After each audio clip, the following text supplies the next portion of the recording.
1975 میں دو بچپن کے دوست پال ایلن اور بل گیٹس ایک سافٹ ویئر کمپنی کی بنیاد رکھتے ہیں ایک ایمبیشیس خواب کے ساتھ، اور وہ یہ تھا کہ ہر گھر کے ہر ڈیسک پہ ایک پرسنل کمپیوٹر پہنچانا ہے۔ السلام علیکم and welcome to the Red Wood Times. جیسے کہ آپ کو پتہ ہے کہ ہم 100 سکسیزفل سٹوریز کا ایک چیلنج لے چکے ہیں اور یہ ہماری سیکنڈ ویڈیو ہے، اور اگر آپ فرسٹ ویڈیو دیکھنا چاہتے ہیں تو اوپر لیفٹ کارنر میں لنک آ رہا ہوگا، اس کو کلک کر سکتے ہیں۔ تو آج ہم بات کریں گے مائکروسافٹ کے اوپر۔ آپ نے نام تو سنا ہی ہوگا مائکروسافٹ۔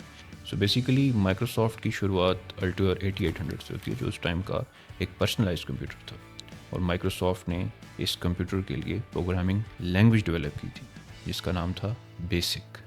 یہ مائکروسافٹ کی پہلی ڈیل تھی، لیکن اصل بریک تھرو مائکروسافٹ کو 1980s میں ملا، جب آئی بی ایم جیسی ایک بڑی ٹیک جائنٹ کمپنی نے اپروچ کیا مائکروسافٹ کو اپنا آپریٹنگ سسٹم بنانے کے لیے۔ اب سب سے انٹرسٹنگ بات تو یہ ہے کہ اس ٹائم پہ مائکروسافٹ کے پاس کوئی آپریٹنگ سسٹم موجود ہی نہیں تھا، تو مائکروسافٹ نے سیٹل کمپیوٹرز، جو کہ ایک لوکل کمپنی تھی، $75,000 دیے اور ان کا آپریٹنگ سسٹم کیو ڈاس ان سے خریدا، اور اس کو ری برانڈ کر دیا گیا ایم ایس ڈاس کے اندر۔ اب کہا جاتا ہے کہ ایم ایس ڈاس اس ٹائم کا بڑا بہترین اور successful user friendly operating system تھا، لیکن بل گیٹس آرام سے بیٹھنے والے نہیں تھے اور وہ اپنی انوویشن کرنا چاہتے تھے۔ سو ونڈوز 1 1985 میں لانچ کی گئی۔ ونڈوز 1 وہ آپریٹنگ سافٹ ویئر تھا جہاں گرافیکل یوزر انٹرفیس کو فرسٹ ٹائم انٹروڈیوس کیا گیا، یعنی کہ اس کو یوز کرنا کافی آسان تھا۔ اب مائکروسافٹ صرف ونڈوز یا آپریٹنگ سسٹم بلڈ نہیں کرنا چاہ رہے تھے، بلکہ وہ ایک ایکو سسٹم بلڈ کرنا چاہ رہے تھے۔ تو 1989 میں ایک ایسا ٹول، ایک ایسا پروڈکٹ مائکروسافٹ کی طرف سے لانچ کیا گیا جس کو ہم آج بھی بہت زیادہ یوز کرتے ہیں، اور وہ تھا Microsoft Office. Word, PowerPoint, Excel تینوں کو مرج کر دیا گیا مائکروسافٹ آفس کے اندر۔ اور پھر 1995 میں ایک ماسٹر اسٹروک کھیلا مائکروسافٹ نے اور ونڈوز 95 لانچ کی تھی۔ اب ونڈوز 95 ایک ایسا جائنٹ آپریٹنگ سسٹم تھا کہ آپ یہیں سے اندازہ لگا لیں، صرف 5 ہفتوں کے اندر 7 ملین کاپیز اس آپریٹنگ سسٹم کی بیچ دی گئیں۔ اب مائکروسافٹ اپنا ایک خواب پورا کر ہی چکا تھا، بیکاز ہر گھر میں ہر ڈیسک کے اوپر مائکروسافٹ پہنچ چکا تھا۔ اب آپ سوچ رہے ہوں گے کہ یہ تو بڑی سکسیزفل سٹوری چل رہی ہے، کوئی اس میں ڈاؤن فال نہیں آ رہا، تو اب ڈاؤن فال شروع ہونے والا ہے جب مائکروسافٹ کے اگینسٹ یو ایس گورنمنٹ نے خود اینٹی ٹرسٹ لا سو کر دیا۔ یعنی بیسیکلی ان شارٹ ایک الزام لگایا گیا مائکروسافٹ کے اوپر کہ آپ نے ایک ایسی مونوپلی کریٹ کر دی ہے کہ ہر کمپیوٹر کے اندر ونڈوز کا ہونا ضروری ہو گیا، جس سے باقی آپریٹنگ سسٹمز کا کوئی بزنس ہی نہیں رہا۔ خیر مائکروسافٹ نے کافی دلیری سے مقابلہ کیا اور کئی سال بعد معاملات کو سیٹل کر لیا۔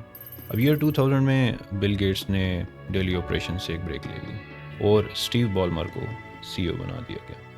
اب اسٹیو نے کافی محنت سے مائکروسافٹ کو ڈیولپ کیا، نئی انوویشنز کی، سب کچھ ٹھیک کیا، لیکن مائکروسافٹ ایک چیز میں پیچھے رہ گیا اور ایک پروڈکٹ بہت بری طریقے سے ان کا ناکام ہوا، دیٹ واز دیئر موبائل۔ شروع میں تو بل گیٹس بلیو کرتے ہی نہیں تھے کہ کوئی ایسا ڈیوائس بنایا جا سکتا ہے جس میں تمام کام کر سکتے ہوں، یعنی موبائل فون کے کانسیپٹ کو وہ نہیں ایکسیپٹ کر رہے، یعنی وہ تمام چیزوں کو ایک ڈیوائس کے اندر کمپیکٹ کرنے کے حامی نہیں تھے۔ بل گیٹس کا ماننا تھا کہ مختلف چیزوں کے لیے مختلف پروڈکٹس ہونے چاہئیں، ایک ہی پروڈکٹ کے اندر تمام فیچرز نہیں ہونے چاہیے، اور نہ ہی وہ ہو سکتے ہیں۔ لیکن سائڈ بائی سائڈ ایک ایسی کمپنی تھی جو اس پروڈکٹ کے اوپر کام کر ہی رہی تھی، بڑی خاموشی سے کر رہی تھی، اور وہ تھی ایپل۔ اسٹیو جابز نے 2007 کے اندر جب آئی فون لانچ کیا، اس نے یہ پروف کر دیا کہ تمام فیچرز ایک موبائل فون میں آ سکتے ہیں۔ ایک بڑا ٹیک جائنٹ ہونے کے باوجود مائکروسافٹ اس پوٹینشیل کو کبھی نہیں سمجھ سکی، اور انہوں نے وہ فرسٹ موور ایڈوانٹیج مس کر دیا موبائل انڈسٹری کے اندر جو ایپل ان سے لے چکا تھا۔ اس کے بعد مائکروسافٹ نے ٹرائی کیا کہ نوکیا کے ساتھ ایک کولیبوریشن کریں اور نوکیا لومیا بنائے۔ اس کے بعد مائکروسافٹ نے ایک کوشش کی کہ وہ بھی فون انڈسٹری کے اندر آئیں، نوکیا کے ساتھ کولیبوریشن بھی کی اور ایک آپریٹنگ سسٹم بھی لانچ کیا، بلکہ نوکیا لومیا کے نام سے پروڈکٹس بھی لانچ کیے، لیکن دیر ہو چکی تھی، کمپیٹیٹرز بہت زیادہ ہو چکے تھے، اور یوزر فرینڈلی سافٹ ویئر یا آپریٹنگ سسٹم بھی موجود تھے مارکیٹ کے اندر، جس کو بل گیٹس ہمیشہ ریگریٹ کرتے رہے، اور آج تک وہ کہتے ہیں کہ وہ ڈیسیژن غلط تھا۔ 2014 میں مائکروسافٹ کی لیڈرشپ چینج ہوتی ہے اور انٹری ہوتی ہے ستیا نڈیلا کی۔ اب وہ ایک مختلف انوویشن کے ساتھ آئے تھے اس کمپنی میں، اور وہ تھی کلاؤڈ کمپیوٹنگ۔ اب ستیا کلاؤڈ کمپیوٹنگ پہ بہت زیادہ بلیو کرتے تھے، اور انہوں نے جو پہلا پروڈکٹ لانچ کیا وہ ایزور تھا۔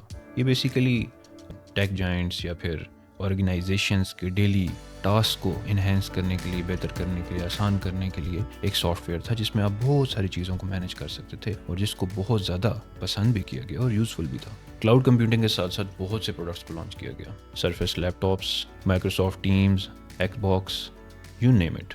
اب ہماری تمام سٹوریز کے اندر کوئی نہ کوئی لیسن تو ہوتا ہے، تو مائکروسافٹ سے ہم نے کیا لیسن لیا کہ کیسے ایک گیراج سے شروع ہونے والی کمپنی ایک ٹیک جائنٹ بن گئی، اور پھر اتنا بڑا ایکو سسٹم بلڈ کر دیا کہ ہم سب اس پہ ڈپینڈنٹ ہو گئے۔